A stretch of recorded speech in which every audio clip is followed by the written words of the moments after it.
गुरवे नमः। अष्टवक्रम 19वां प्रकरण, सूत्र 3। अनुवाद है। नित्य अपनी महिमा में स्थित हुए मुझको कहाँ भूत है, कहाँ भविष्य है, अथवा कहाँ वर्तमान है, अथवा देश भी कहाँ है। व्याख्या देखें। स्थान और समय का बंधन अज्ञानी को ही होता है। आत्मज्ञानी इसकी परिधि से, इसके दायरे से बाहर हो जाता है। आत्मज्ञानी स्थान और समय के दायरे से मुक्त हो जाता है। आत्मा नित्य है, शाश्वत है, अजन्मा है, निराकार है और निर्लेप भी है। इसलिए आत्मा के लिए कोई भूत, भविष्य तथा वर्तमान है ही नहीं, क्योंकि आत्मा कालातीत है, काल से परे है। उसके लिए कोई स्थान का बंधन नहीं है। कारण क्या है? क्योंकि आत्मा सर्वत्र व्याप्त है। वह पहले भी थी, आज भी है और आगे भी रहेगी। उसका विनाश होता ही नहीं। सृष्टि नष्ट हो जाए तो भी रहेगी। सृष्टि नहीं थी, आत्मा तब भी थी। इसलिए जिस ज्ञानी ने आत्मा को जान लिया, उसने ब्रह्म को जान ली। ब्रह्म मीन्स व्यापक तत्व। पूरे ब्रह्मांड में जो विस्तृत तत्व है उसको ब्रह्म कहते हैं। वही पुरुष, वही ज्ञानी ब्रह्मवत हो गया, ब्रह्म का रूप हो गया। जनक यही कह रहे हैं कि मैं आत्मवत हो गया। इसलिए आत्मा की महिमा ही मेरी महिमा है। माना अब राजा जनक और आत्म तत्व में कोई भेद नहीं रहा, वो आत्म तत्व ही हो गए। इसलिए क्या कहा उन्होंने? आत्मा की महिमा ही मेरी महिमा है। अगला सूत्र देखिए। अनुवाद है। अपनी महिमा में स्थित हुए मुझको कहाँ आत्मा है और कहाँ अनात्मा है, अथवा कहाँ शुभ है, कहाँ अशुभ है, कहाँ चिंता है अथवा कहाँ अचिंता है। आत्मा व्याख्या ले रहे हैं। आत्मा, परमात्मा, ईश्वर, ब्रह्म आदि नाम देने से ही अनेक भ्रांतियां पैदा हो गई। जैसे कि ये कोई पदार्थ हो, कोई तत्व हो जिसे देखा जा सकता है, जाना जा सकता है या पाया जा सकता है। किंतु जो ध्यान की गहराई में गए हैं, उन्होंने ऐसा कुछ जाना नहीं, न देखा न पाया। बस अभिव्यक्ति के लिए, एक्सप्रेस करने के लिए उन्होंने नाम दे दिए और उसका परिणाम क्या हुआ? उससे भ्रांतियां पैदा हुई, सत्य लुप्त हो गया।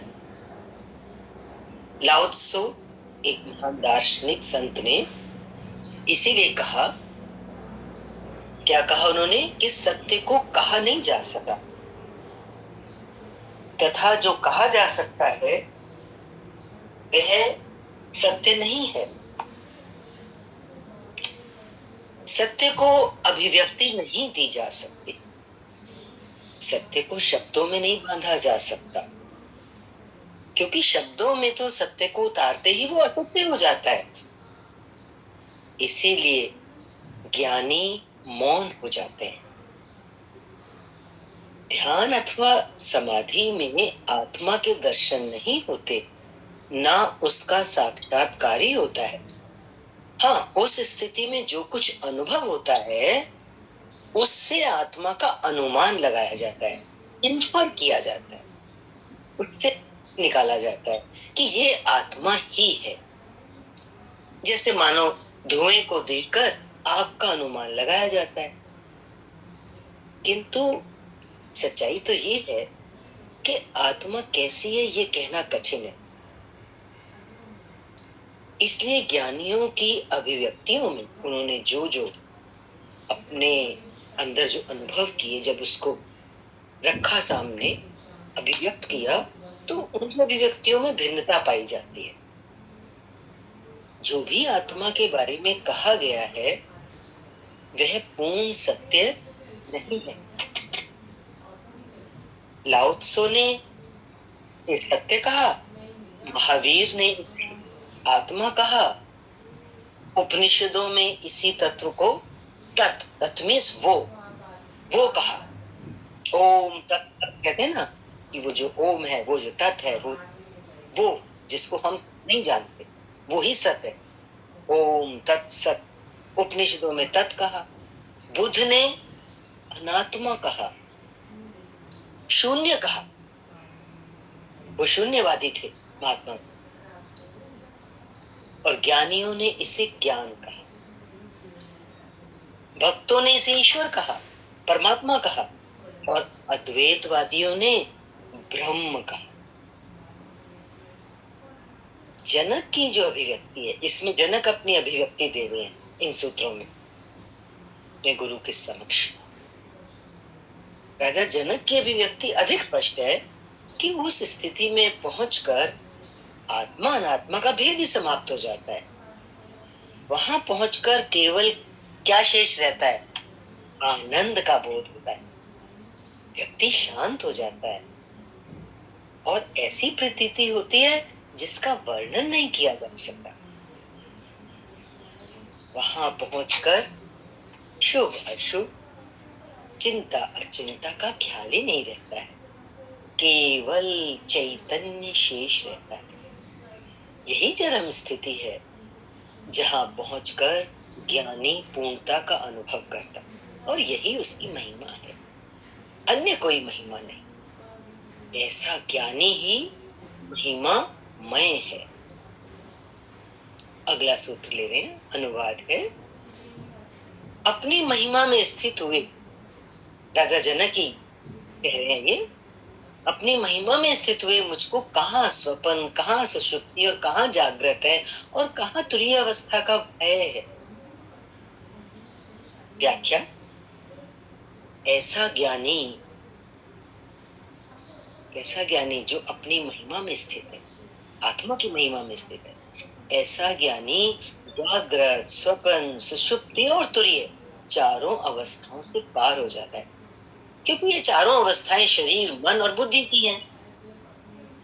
तुरीय अवस्था भी अंतःकरण की ही है, और चेतना इनसे पार की अवस्था है, जहां इन चारों का कुछ भी अनुभव नहीं होता। अगला सूत्र लीजिए, अनुवाद है। अपनी महिमा में स्थित हुए मुझको कहाँ दूर है, कहाँ समीप, कहाँ बाह्य है, बाह्य बाहर है, कहाँ अभ्यंतर, कहाँ भीतर है, स्थूल कहाँ और सूक्ष्म कहाँ है, सभी के पार है, परे है आत्मा। इसीलिए कह रहे, कहाँ दूर, कहाँ पास, कहाँ बाहर, कहाँ भीतर, कहाँ स्थूल, कहाँ सूक्ष्म। किसके लिए? जो अपनी महिमा में स्थित है। ऐसी अभिव्यक्ति कौन दे रहे हैं? जनक जी दे। व्याख्या ले रहे हैं।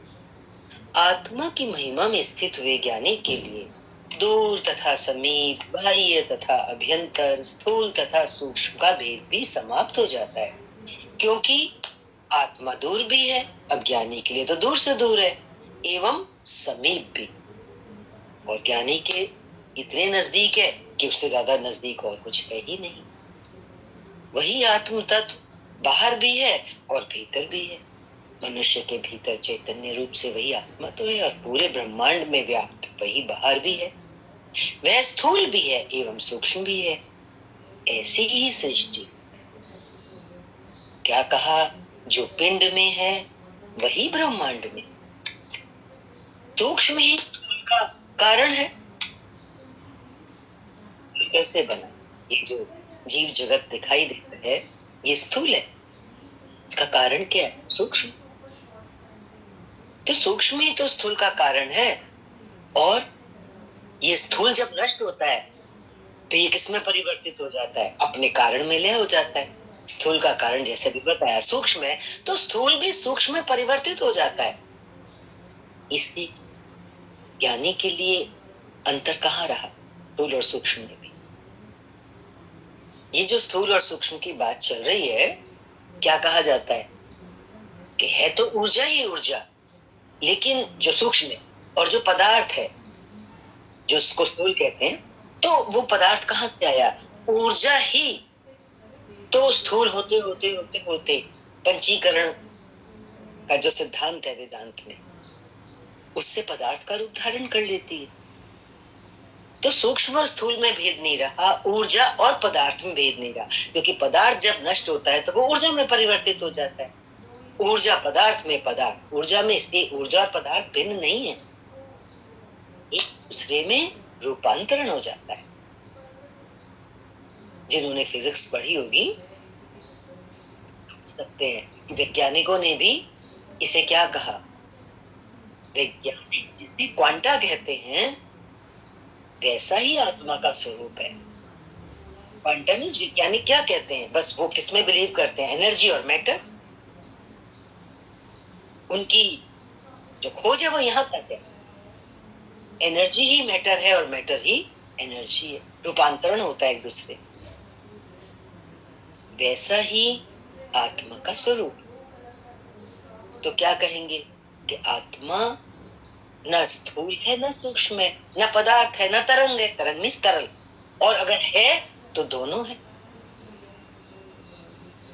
इसी क्रम में अगला सूत्र लीजिए, अनुवाद है, अपनी महिमा में स्थित हुए मुझको कहाँ मृत्यु है अथवा कहाँ जीवन, कहाँ लोक है वह कहाँ इसका लौकिक व्यवहार है, कहाँ लय है, मन का आत्मा में लय हो जाता है ना, जीव का ब्रह्म में लय हो जाता है, और कहाँ समाधि।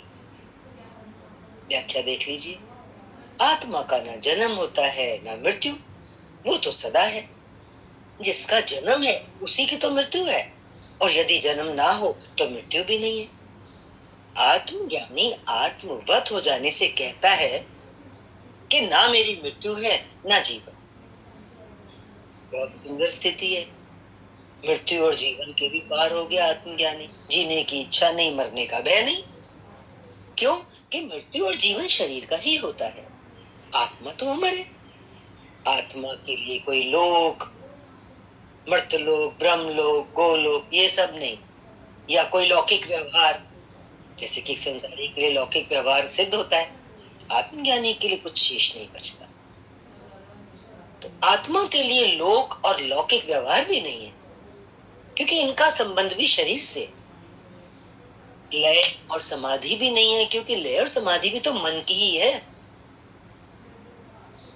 आत्मा एक ही है, उसका ना किसी में लय होता है और ना उसकी समाधि लगती है, स्वाभाविक है।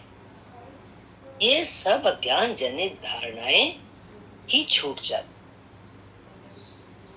सर्वोच्च स्थिति में आत्मज्ञान की पराकाष्ठा की स्थिति। इसी क्रम में अगला सूत्र देखें, अनुवाद है, अपनी आत्मा में विश्राम हुए मुझको त्रिवर्ग, त्रिवर्ग किसके लिए आ रहा है, धर्म अर्थ और काम। प्रार्थना के चार पहलू बताए थे ना, धर्म अर्थ काम मोक्ष, यहाँ पे त्रिवर्ग में तीन ले रहे हैं कि अपनी आत्मा में जब मेरा विश्राम हुआ, उसमें मेरी स्थिति हो गई, तो मेरे लिए ये धर्म, धर्म से फिर अर्थ, धन, और फिर उस धन से कामना की पूर्ति की कथा की तो कोई जरूरत बाकी नहीं रही। यहाँ पे ये पर्याप्त शब्द यूज कर रहे हैं, त्रिवर्ग की कथा पर्याप्त है, हो गया बस।